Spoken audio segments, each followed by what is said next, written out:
Bismillahirrahmanirrahim. Assalamualaikum warahmatullahi wabarakatuh. Alhamdulillah wa syukrullah, la hawla wa la quwata illa billah. Allahumma la sahla illa ma ja'altahu sahla wa anta taj'alul hazana idza syi'ta sahla. Amma ba'du. Saudara-saudara seimanku, dimanapun saja antum berada, kita tetap mengucapkan Alhamdulillah ala kulli halin.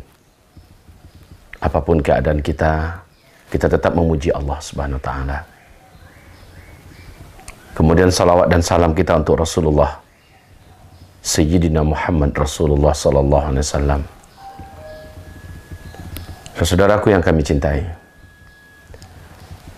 tentang pengambilan informasi, maka sesungguhnya ada rambu-rambunya yang diajarkan di dalam Islam. Yang pertama, jika sumber informasinya adalah Al-Quran dan hadis-hadis yang mutawatir dan sahih, maka ini keakuratannya sudah 100%. Jika sumber informasinya adalah ijma' para ulama, ahlus sunnah wal jamaah, maka ini adalah sumber informasi yang akurat, valid 100%. Jika sumber informasinya adalah dari kisah-kisah dan cerita Bani Israel, atau yang disebut juga dengan Israiliyat, maka Nabi SAW memberikan peringatan, jangan kamu mendustakan seluruhnya, dan jangan pula kamu menerima seluruhnya. Jadi tetap harus ada kewaspadaan pada kita. Jika sumber informasinya dari sumber-sumber yang bukan dari Islam, atau sumber-sumber Islam akan tetapi Islam sekuler, maka ini masuk dalam bab firman Allah Subhanahu wa taala, fatabayyanu. Harus kamu cek dulu kebenarannya. Harus kamu lakukan klarifikasi terlebih dahulu, sehingga kamu tidak langsung menerima, apalagi menetapkan hukum di atas informasi yang diterima dari sumber-sumber media yang ada. Apalagi di zaman-zaman yang penuh dengan fitnah dan kebohongan ini. Di zaman yang penuh dengan pemutarbalikan fakta ini. Itu. Kemudian berikutnya, apabila sumber informasinya adalah mimpi.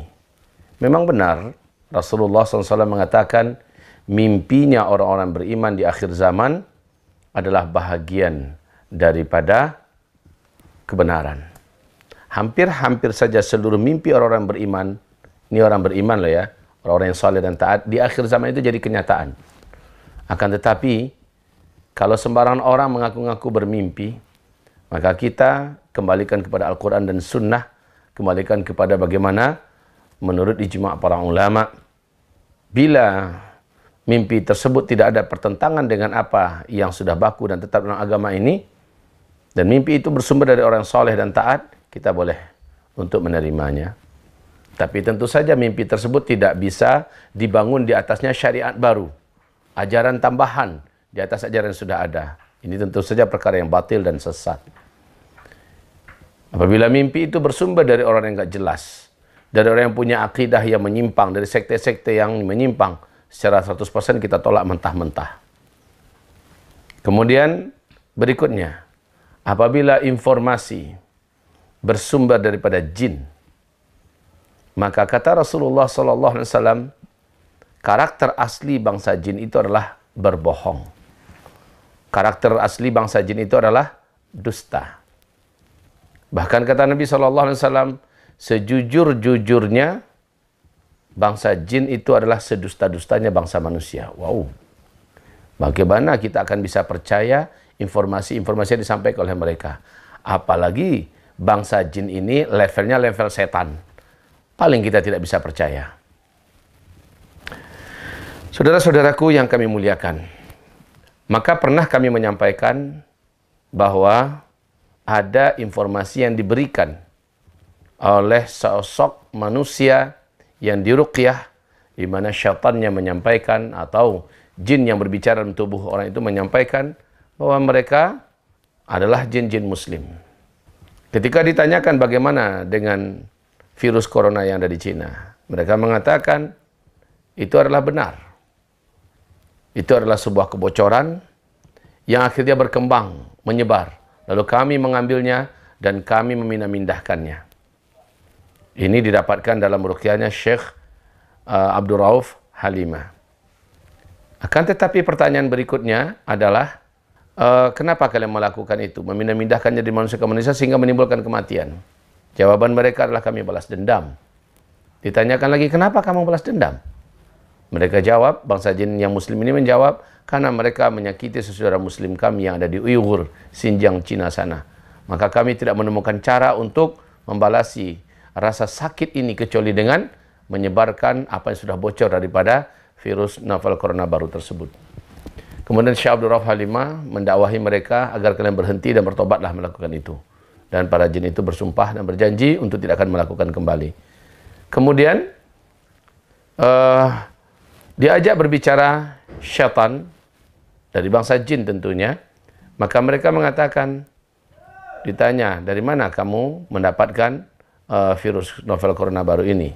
Dan kamu ikut menyebarkannya. Mereka mengatakan, inilah ciptaan Illuminati. Ya, Illuminati kita tahu salah satu gerakan bawah tanah yang mempunyai misi besar barengan dengan Illuminati.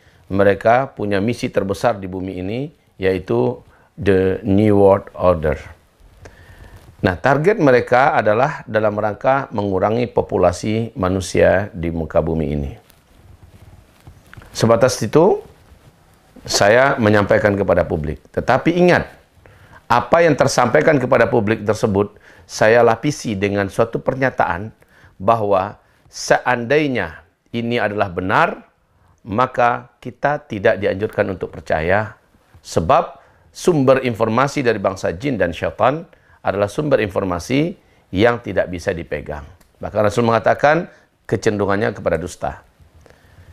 Dan kalau seandainya kita lihat kepada kesamaan daripada misi terselubung atau rencana rahasia dalam 50 protokoler Illuminati, di mana salah satunya adalah memang bercita-cita mereka ke depan di bawah payung The New World Order mengurangi populasi manusia di muka bumi. Yang boleh bertahan hidup itu hanyalah ras mereka dan kelompok yang betul-betul sudah diyakini mendarah mendaging kecintaannya dengan mereka. Di luar itu harus binasa semua. Maka bumi akan dipimpin oleh mereka saja. Maka kita tahu penggenggam dunia hari ini adalah Illuminati. Kita tahu orang-orang terkaya di muka bumi ini hampir keseluruhannya ada di bawah organisasi besar yang disebut dengan Freemasonry. Mereka ini sekali lagi punya cita-cita menata tatanan dunia baru ke depan. Nah, informasi dari bangsa jin dan syaitan hanya sekedar kita tahu. Tetapi dari protokoler yang bocor ke publik, apa yang dirahasiakan secara busuk oleh Illuminati dan Freemasonry ini di bawah payung The New World Order, inilah yang menjadi pegangan kita. Mereka yang menciptakan senjata pemusnah massal. Mereka yang merencanakan perang dan menyusun perang. Mereka yang menentukan kekacauan di berbagai negara di muka bumi ini. Semua dalang daripada petaka, bencana, musibah, mereka di balik itu semua. Saudara-saudaraku yang kami cintai, termasuk rencana terbusuk mereka yaitu 2022, yaitu bagaimana populasi manusia di bumi ini hanya tersisa 8% atau 9% saja lagi. Dalam jumlah 500 jutaan orang saja. Habis itu seluruhnya habis. Ini cita-cita mereka. Saudara-saudaraku, hamba-hamba yang Allah kami muliakan. Berarti bukan kita mengambil informasi dari bangsa jin dan syaitan. Kita telah mengimani perkara ini. Tetapi kadang-kadang yang mengupload ceramah kita itu tentu saja sudah menyetel mana-mana yang kata menurut mereka ini keren, diambil, tapi mana-mana yang bahagian yang kira-kira bisa untuk menjadi alas, itu tidak mereka tinggalkan. Akhirnya publik salah sangka dan menganggap bahwa hamba Allah Zulkifli Muhammad Ali ini ceroboh sehingga mempercayai informasi yang berasal dari bangsa jin. Coba simak ceramah saya yang ada di membongkar rahasia alam jin menurut Al-Quran dan hadis Nabi yang sahih. Perhatikan bagaimana saya menyampaikan. Apakah mungkin setelah saya menyampaikan demikian, lalu saya percaya kepada mereka?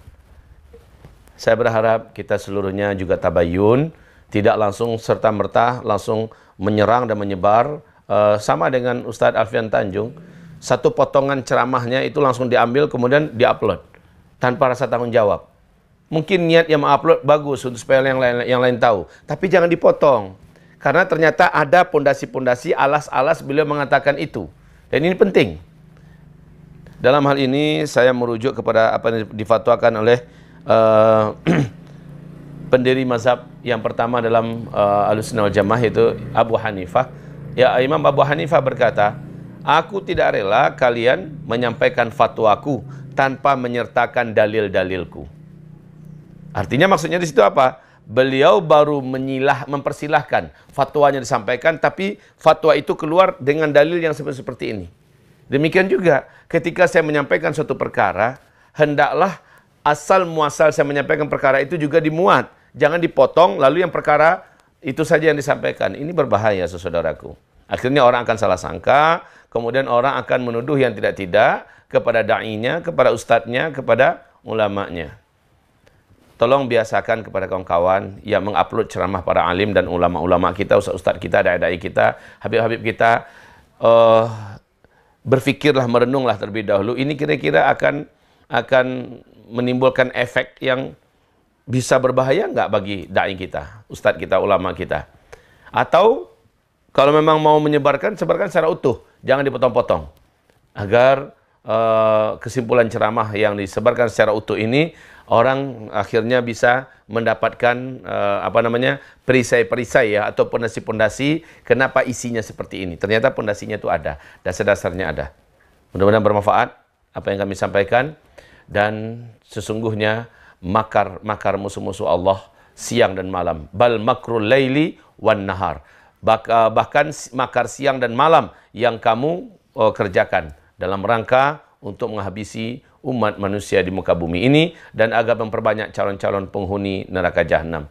Semoga Allah lindungi kita seluruhnya dari mewabahnya penyakit dan ta'un ini, atau wabah dan bala ini, dan mudah-mudahan Allah SWT melepaskan Indonesia secepatnya dari epidemi yang sekarang untuk seluruh dunia sudah menjadi pandemi yang mengerikan. Ma'adhanallah, Allah pelindung kita, Allah sang pencipta, termasuk Allah lah pencipta daripada virus novel corona baru ini yang disebut dengan COVID-19 atau COVID-19. Barakallahu fikum. Assalamualaikum warahmatullahi wabarakatuh.